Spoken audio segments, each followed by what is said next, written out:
Bab 28. Rasakan sendiri akibatnya. Yumi baru saja tiba di depan pintu kantor, kebetulan Sweetie juga tiba. Yumi, kenapa matamu merah dan bengkak? Apa ada orang yang mengganggumu? Tanya Sweetie dengan khawatir. Yumi sedikit menggelengkan kepalanya, aku tidak apa-apa. Katanya sambil berjalan ke kantornya sendiri.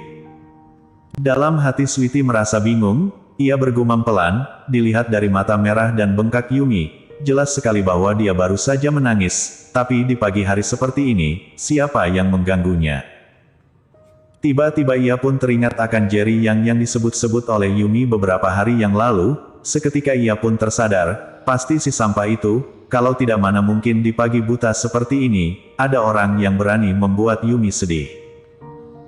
Sejak SMA mereka berdua adalah sahabat dekat, bahkan kuliah pun berada di satu kota, hubungan mereka sangat akrab bak saudara kandung. Melihat Yumi bersedih seperti itu, Sweetie merasa sangat marah. Jerry yang, tiba-tiba, Sweetie melihat sesosok bayangan keluar dari lift. Sweetie langsung mengejarnya, dengan marah ia menghadang di depan Jerry. Jerry, kau ini pria atau bukan? Kau adalah menantu yang dinikahkan ke keluarga Kin, terserahlah kalau kau ingin makan minum gratis seenaknya, sekarang kau malah berani-beraninya mengganggu Yumi. Melihat rupa Sweetie yang marah, Jerry merasa kesal namun lucu, sikap wanita ini meskipun membuatnya merasa kesal, namun harus diakui, Yumi memang benar-benar mendapatkan seorang teman sejati. Sekarang adalah jam masuk kantor, aula di sana penuh dengan orang yang berlalu lalang. Melihat Sweetie memaki Jerry, banyak orang yang berhenti untuk menonton mereka. Tiba-tiba Jerry tersenyum nakal, jangan-jangan kau suka padaku ya? Kalau tidak kenapa kau berkali-kali mengajakku berbicara? Apa yang kau katakan? Sweetie langsung membelalakan kedua matanya, bagaimanapun dia tidak mengira Jerry akan berkata seperti itu, sengaja membesarkan suaranya pula, ini adalah gedung perkantoran, ada banyak rekan kerja di sekeliling mereka. Aku tahu kau diam-diam suka padaku, tapi kau juga harus bisa membedakan tempat dan waktu.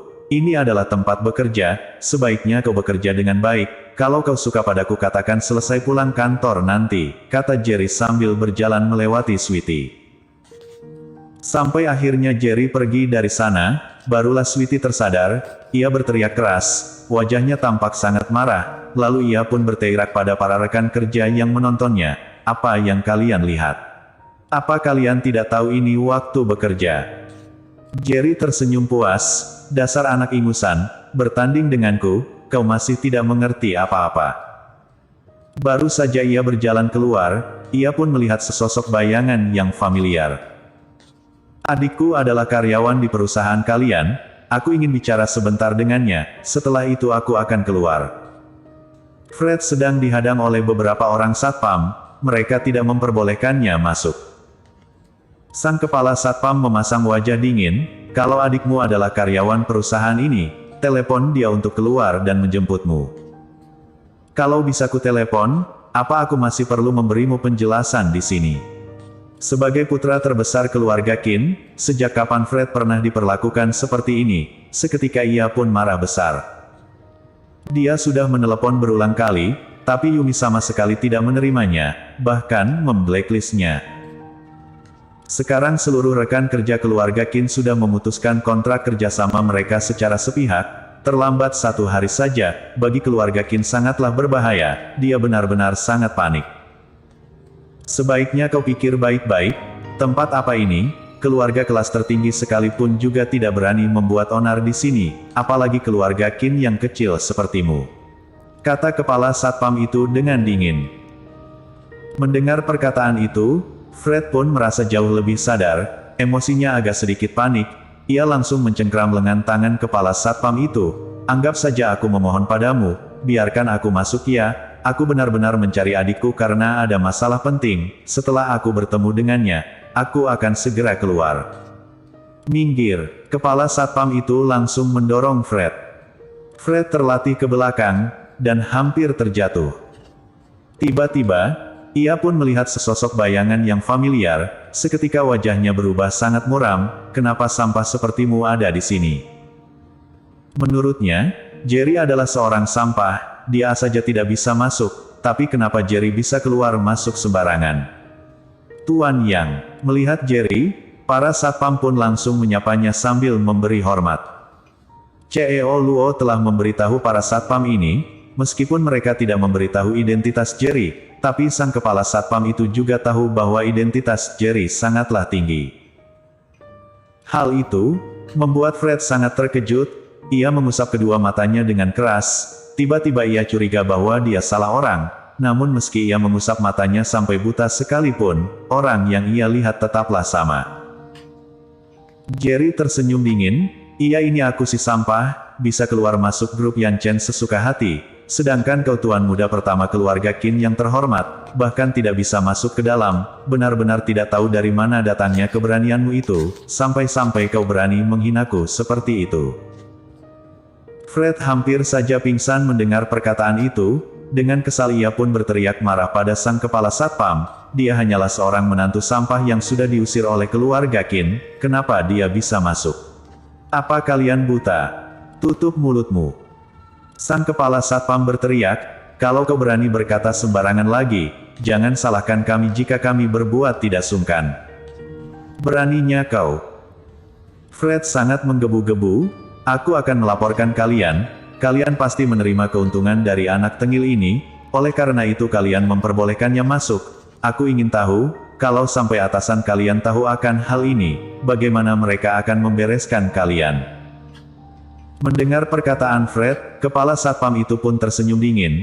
Boleh saja kalau kau ingin melaporkanku, tapi setidaknya kau harus masuk terlebih dahulu.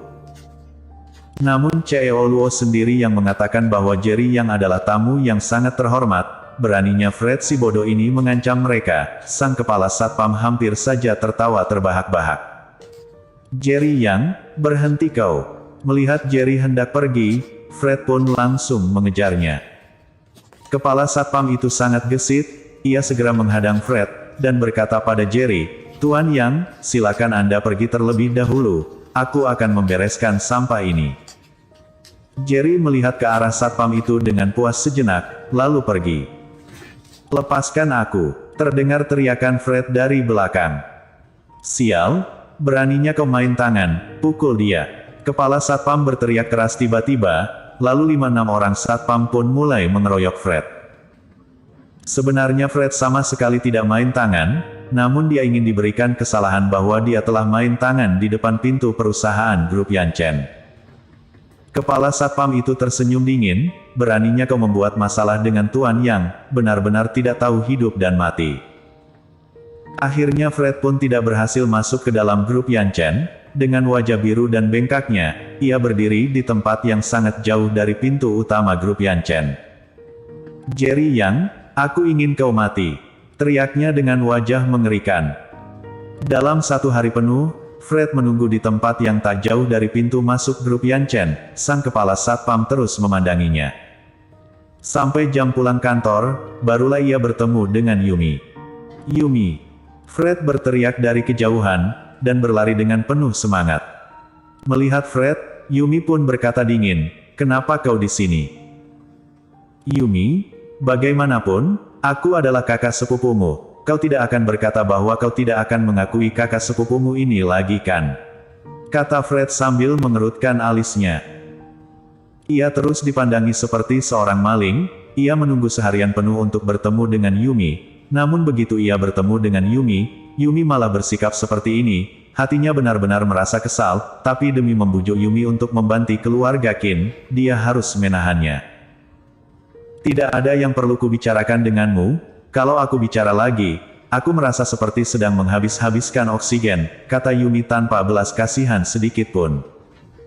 Dibandingkan dengan Lacey, dia sudah dari awal tidak suka pada keluarga Qin. Fred menahan amarahnya, dengan tersenyum ia berkata, Yumi, masalah tadi pagi, itu adalah kesalahan kakak sepupu, tapi kau tenang saja, semua barang-barangmu, sudah kukembalikan semuanya ke rumahmu, aku di sini ingin meminta maaf sedalam-dalamnya padamu, maafkan aku. Lalu, ia pun membungkuk di hadapan Yumi.